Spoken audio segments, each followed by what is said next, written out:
हरे कृष्ण। पिछली बार हमने गीता के दूसरे अध्याय पर बात की थी। मतलब ये समझा था कि हम आत्मा हैं, शरीर नहीं, और कैसे फल की इच्छा के बिना कृष्ण के लिए कर्म करना वही बुद्धिमानी है। हाँ बिल्कुल। और आज हम तीसरे अध्याय कर्म योग को और गहराई से समझेंगे, जैसा श्रील प्रभुपाद ने अपनी भगवत गीता में समझाया है। हाँ, क्योंकि वो दूसरे अध्याय में ज्ञान की बात सुनकर अर्जुन थोड़े कह सकते उलझन में पड़ गए थे। जी बिल्कुल। उनका सवाल था कि अगर ज्ञान ही कर्म से बेहतर है तो फिर आप मुझे इस भयानक युद्ध जैसे काम में क्यों लगा रहे हैं। यहीं से अध्याय 3 शुरू होता है। सही। अर्जुन ने यही पूछा कि भाई आपकी बातों से तो मेरी बुद्धि जैसे भ्रमित हो गई है। कभी आप कर्म की प्रशंसा करते हैं, कभी ज्ञान की। कृपया एक बात निश्चय करके बताइए जो मेरे लिए सबसे अच्छा हो। हाँ, तो भगवान कृष्ण फिर स्पष्ट करते हैं। वो कहते हैं कि देखो, आत्म साक्षात्कार के 2 मार्ग मैंने बताए हैं।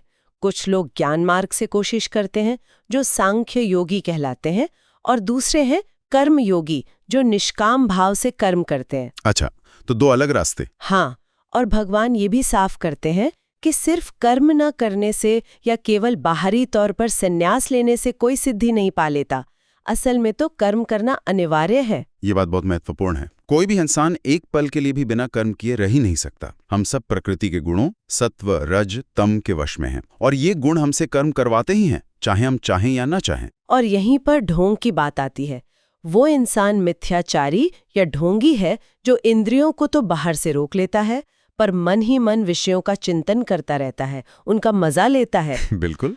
जबकि श्रेष्ठ व्यक्ति कौन है? श्रेष्ठ वो है जो मन के द्वारा अपनी इंद्रियों को वश में करने की कोशिश करता है और बिना किसी आसक्ति के कर्म योग का अभ्यास करता है।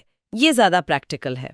तो फिर निष्कर्ष क्या निकलता है? निष्कर्ष ये कि तुम अपना नियत कर्म करो, मतलब जो तुम्हारा कर्तव्य है, क्योंकि कर्म न करने से कर्म करना हमेशा बेहतर है। अरे बिना कर्म के तो शरीर का निर्वाह भी नहीं हो सकता। सही बात है। और फिर वो सबसे जरूरी श्लोक आता है, यज्ञार्थात् कर्मणोऽन्यत्र लोकोऽयं कर्म बंधनः, यानी यज्ञ के लिए, विष्णु या कृष्ण को प्रसन्न करने के लिए कर्म करो। इसके अलावा जो भी कर्म करोगे वो तुम्हें इस भौतिक जगत में बांध देगा। अच्छा, तो कर्म करना है पर यज्ञ के रूप में, इसका क्या मतलब है? हाँ, भगवान समझाते हैं कि सृष्टि के शुरू में ही प्रजापति ने यज्ञ सहित जीवों की रचना की और कहा कि इस यज्ञ से तुम उन्नति करो, तुम्हारी सारी इच्छाएं पूरी होंगी। ये देवताओं और मनुष्यों के बीच एक तरह का सहयोग है। बिल्कुल। तुम यज्ञ से देवताओं को प्रसन्न करो, वो तुम्हें जरूरत की चीजें देंगे। इस तरह एक दूसरे का सहयोग करते हुए परम कल्याण को प्राप्त करोगे। लेकिन अगर देवताओं से मिली चीजों को, जैसे अन्न, जल, प्रकाश, उन्हें वापस अर्पित किए बिना, यानी यज्ञ किए बिना खुद ही भोगते हो, तो तुम चोर हो। ये भगवान कहते हैं। ये बहुत गहरी बात है, और श्री प्रभुपाद इस अगले श्लोक पर बहुत जोर देते थे हमारे रोज के जीवन के लिए। हाँ, श्लोक 3.13 यज्ञ शिष्टाशिना संतो मुच्यन्ते सर्व किल विषय है। जो भक्त यज्ञ में अर्पित करने के बाद बचा हुआ भोजन यानी प्रसाद खाते हैं, वो सब पापों से मुक्त हो जाते हैं। और जो अपनी इंद्रियों को खुश करने के लिए पकाते हैं, भुंजते ते त्वघम पापा ये पचन्त्यात्म कारणात्, वो तो पाप खाते हैं। तो ये सिर्फ कोई रस्म नहीं है, ये चेतना का सवाल है। हर चीज पहले भगवान को अर्पित करके ग्रहण करना। बिल्कुल, ये कृष्ण भावना का एक बहुत ही प्रैक्टिकल पहलू है। फिर भगवान पूरे यज्ञ चक्र को समझाते हैं। प्राणी अन्न से जीते हैं, अन्न बारिश से होता है, बारिश यज्ञ से होती है, और यज्ञ नियत कर्मों से संपन्न होता है। ये एक प्राकृतिक नियम है। और जो इस चक्र का पालन नहीं करता, उसका जीवन पापमय है। वो केवल इंद्रियों की तृप्ति के लिए जीता है। ऐसा व्यक्ति व्यर्थ ही जीता है, ये भगवान का कहना है। लेकिन फिर एक प्रश्न उठता है, मान लीजिए कोई व्यक्ति आत्म साक्षात्कार कर चुका है, वो अपनी आत्मा में ही संतुष्ट है, क्या उसे भी कर्म करने की जरूरत है? देखिए, भगवान कहते हैं कि वैसे तो उसके लिए कोई कर्तव्य नहीं रह जाता। न उसे कर्म करने से कोई लाभ है, न कर्म न करने से कोई हानि। फिर भी जनक जैसे ज्ञानी राजाओं ने भी केवल लोगों को शिक्षा देने के लिए, एक उदाहरण स्थापित करने के लिए, जिसे लोक संग्रह कहते हैं, कर्म किया। भगवान कहते हैं, मैं खुद भी कर्म करता हूँ। अगर मैं न करूं तो सब लोग मेरा अनुसरण करेंगे और दुनिया नष्ट हो जाएगी। हाँ, ये श्लोक बहुत प्रसिद्ध है। यद्यदाचरति श्रेष्ठस तत्तदेवेव जना। श्रेष्ठ पुरुष जैसा आचरण करता है, सामान्य लोग वैसा ही करते हैं। इसीलिए ज्ञानी व्यक्ति को चाहिए कि वो अनासक्त होकर कर्म करे, ताकि लोगों को सही रास्ता दिखा सके।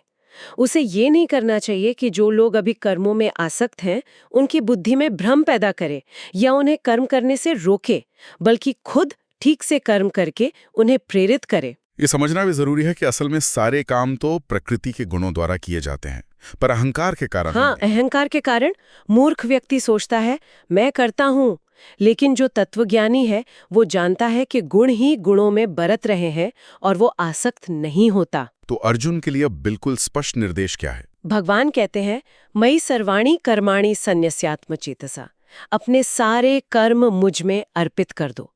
पूरी तरह से मुझ पर आश्रित होकर, फल की इच्छा त्याग कर और ममत्व की भावना से रहित होकर तुम शोक छोड़कर युद्ध करो। बहुत शक्तिशाली निर्देश है। और जो इस उपदेश का श्रद्धापूर्वक पालन करते हैं वे कर्मों के बंधन से मुक्त हो जाते हैं, जो पालन नहीं करते वे नष्ट हो जाते हैं। यहाँ स्वधर्म की बात भी बहुत महत्वपूर्ण है। भगवान कहते हैं कि अपने स्वाभाविक कर्म को करना, भले ही वो दोषपूर्ण क्यों न लगे, दूसरे के कर्म को अपनाने से कहीं बेहतर है। जी हाँ, श्रेयान् स्वधर्मो विगुणः परधर्मात् स्वनुष्ठितात्। अपने धर्म में मरना भी कल्याणकारी है, पर दूसरे का धर्म अपनाना भयावह है।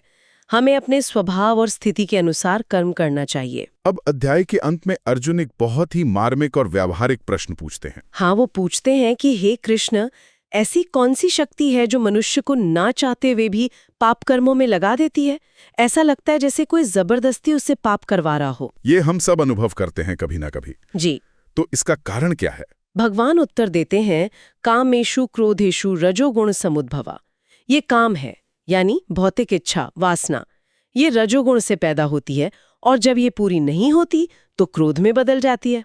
अच्छा, तो काम ही असली दुश्मन है। हाँ, भगवान कहते हैं ये महाशना यानी सब कुछ निगल जाने वाला और महापापमा यानी महापापी है। इसे ही तुम अपना सबसे बड़ा शत्रु जानो। ये हमारी असली चेतना को ढक लेता है। कैसे ढकता है? जैसे धुआं आग को ढक लेता है, या धूल शीशे को, या जैसे गर्भ झिल्ली से ढका रहता है, वैसे ही काम हमारी चेतना को अलग अलग मात्रा में ढक लेता है। और ये रहता कहाँ है? इसका ठिकाना क्या है? इंद्रियां, मन और बुद्धि, ये इसके निवास स्थान है। इन्हीं के द्वारा ये जीवात्मा के ज्ञान को ढककर उसे मोहित कर लेता है। तो फिर उपाय क्या है? इसे जीता कैसे जाए? भगवान कहते हैं इसलिए सबसे पहले अपनी इंद्रियों को वश में करो और फिर ज्ञान तथा आत्म साक्षात्कार का नाशक इस पापी काम का बलपूर्वक संहार करो। इंद्रियों को वश में करना, पर ये तो मन और बुद्धि से भी जुड़ा है। बिल्कुल, भगवान बताते हैं कि कर्मेंद्रियां जड़ पदार्थ से श्रेष्ठ हैं। उनसे श्रेष्ठ मन है, मन से भी श्रेष्ठ बुद्धि है, और जो बुद्धि से भी श्रेष्ठ है वो है आत्मा।